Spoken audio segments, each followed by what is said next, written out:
All right, so we continue with the review for the exam. And this problem in my review sheet appeared with a 0 here, but it's such a waste of a good problem, honestly. I think we should put something here. So I put something, and let's see how it goes. I think it's better. If anything, you get a slightly more complicated problem. Nothing too much more complicated. But the thing is that here we're going to have a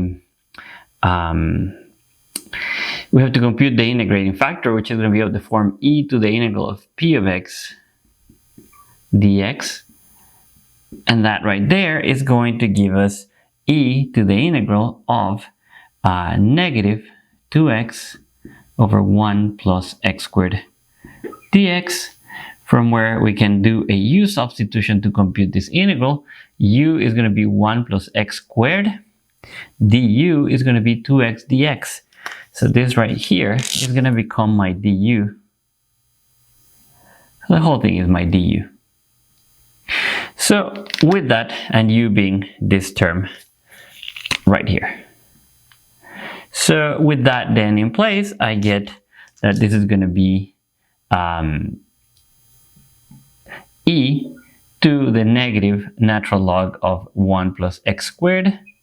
I don't know why I crammed it in there. Have to put the negative as an exponent. Then e to the logarithm gives you the integrating factor, which is going to be 1 over 1 plus x squared. Correct. All right, so with that in place, then I have to multiply my whole equation times that. So I want to have a 1 over 1 plus x squared y prime minus 2x over 1 plus x squared squared,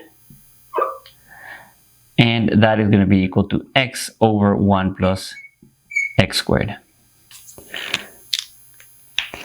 All right, so with this, then let's verify. Let's see, I think I can still fit it here. That this should be equal to, not this.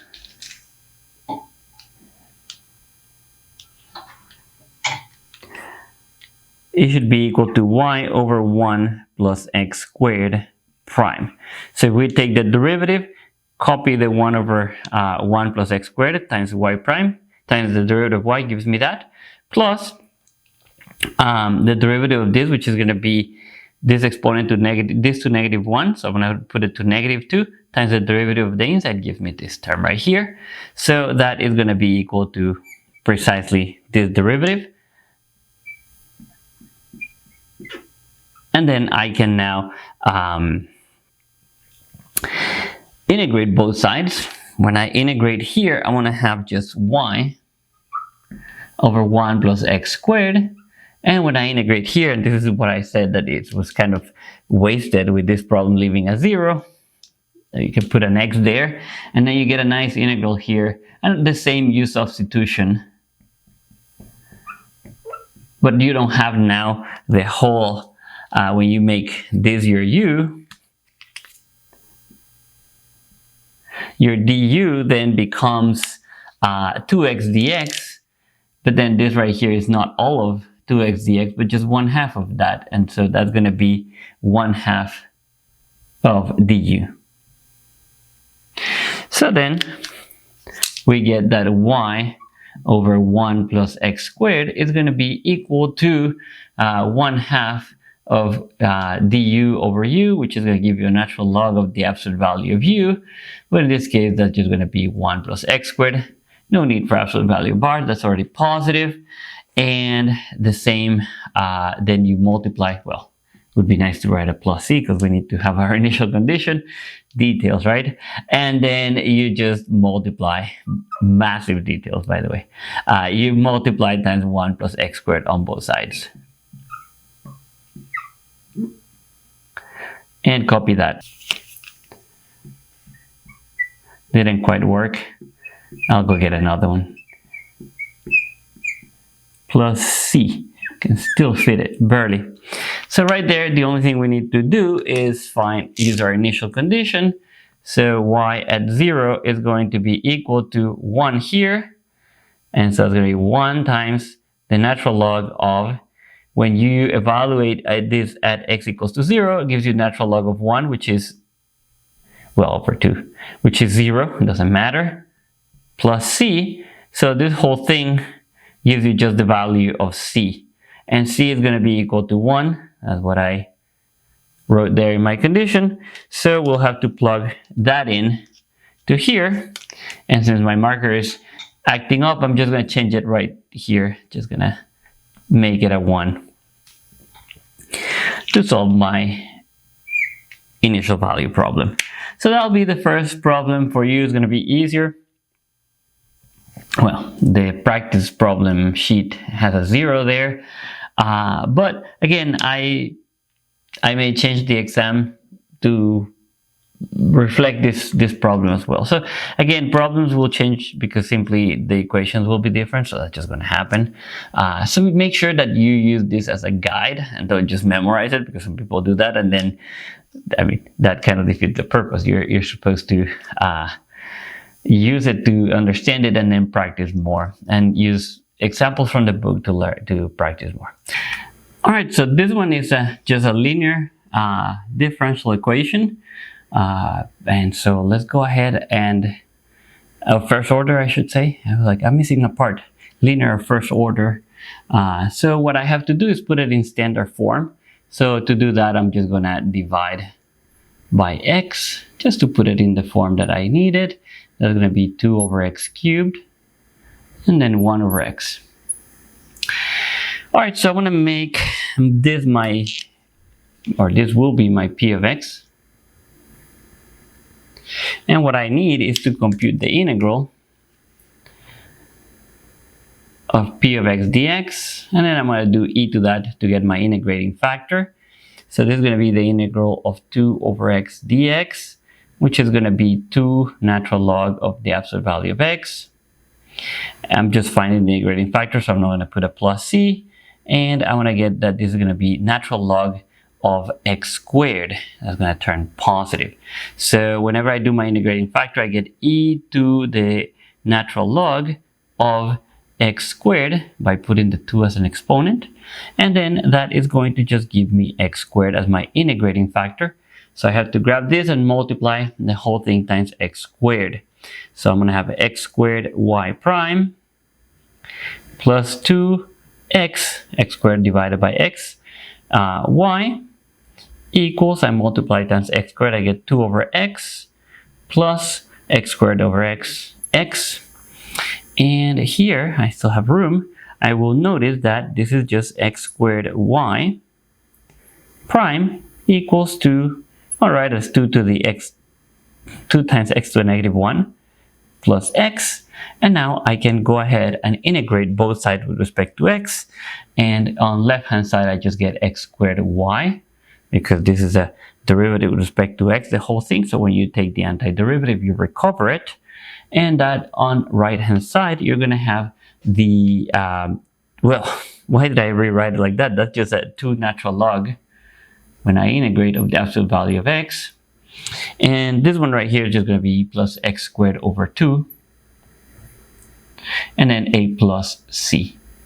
And I can divide by x squared on both sides to obtain that y is going to be 2 over x squared, natural log of the absolute value of x, plus 1/2 plus, anyways, c over x squared. It's kind of sad to see it that way, but that's what it is. And then we have our solution. All right, it turned out to be a nice little problem. That would be your solution. And there were no initial conditions as far as I remember on that problem, so that would be your final answer. If you leave it implicitly or you solve for c, either way, that's fine by me. But this one, since it can be solved explicitly, might as well solve it. All right, let's go ahead and move on to the next. This is moving fast. All right, so this one says to solve it and leave the solution implicitly. So when you integrate here, and you integrate this whole thing with respect to x. It's a separable equation, so I already gave it separated for some reason. You can go ahead and integrate it. You would make a u substitution. Well, this turns into a dy firstly, because you have dy dx. So by the chain rule for differentials, this is just dy. So you're integrating this with respect to y. So you can make this your u for your u substitution. And then du is dy. So we can integrate this directly by getting y minus 1 cubed over 3. That's your left hand side, and your right hand side is just going to be x squared plus 3x plus c. And then to leave it or make it nice, this is too easy of a problem. What happened? I guess the exam was too long or something like that, and then I gave that easier problem. Solve for c, just to make it look pretty. And that's that. It's a little disappointing, isn't it? I think so. Alright, so the next problem is to analyze when does there exist a solution to this differential equation and when it is unique.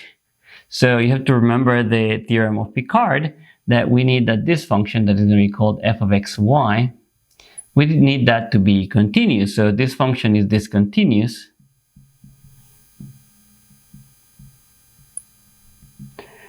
Well, on the set, I should have said not at, but on the set of pairs x comma y, such that for y equals x. So if you said the denominator equals to 0, writing it as just the standard form for, not standard, but the slope form for your line, just tells you that the function is discontinuous there.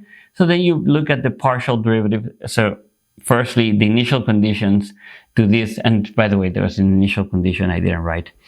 The initial conditions would have to avoid this line. So if you avoid this line, so you have the line 1/4 of x, so slope, that's not quite 1/4, but let's say that that is our line 1/4. And so if your initial conditions avoid, then you can guarantee that there exists a rectangle around that point, an open rectangle, where the function itself is continuous, therefore there exists a solution. So now we have to check the partial derivative with respect to y and make sure that the set of discontinuities also, we can avoid that set of discontinuities. It's going to be the same set right there. But let's go ahead and take the partial derivative and verify it. So I'm going to erase this and I'm going to get right back. All right, so let's go ahead and compute the partial derivative of f with respect to y, and we'll find the discontinuities, or where the function is discontinuous. So the derivative, you have a quotient, so you do quotient rule, derivative of the numerator with respect to y only. This is a constant, goes away. The derivative becomes just 3. You copy the denominator minus, you take the partial with respect to y of the denominator, which is going to give you a -4, and copy the numerator all over the denominator squared. So you see that just from that right there, you have that the discontinuities will happen at the same point as or at the same line as the function itself. But that's typical of rational functions. So here we have 3x, let's simplify it, plus 8 is going to be 11x. And then we're going to have -12 plus 12, oh well, goes away. Okay. And then we have x minus 4y squared. So our conclusion here is that if the initial conditions y of x naught equals y naught, we have that this not going to be equal to 1/4 of x naught, then the solution exists and is unique, or there exists, that's for exists, a unique solution to the IBP.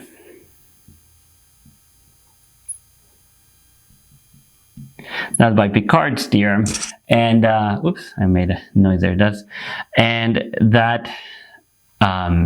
It just simply we have to avoid that, and as long as you avoid the line, then you can find a rectangle, an open rectangle where the function is continuous and its first partial with respect to y is also continuous, therefore guaranteeing the existence and uniqueness of the solution. So that's that for the exam, because the last two problems I noticed that I solved in class for you guys. And so go back to your notes and check them, or check the videos from the class. So that's going to be the exam. Question number 11 in the review sheet is not going to be included. That's just because we haven't covered that material. So I'll come up with some bonus question there. Still a differential equation.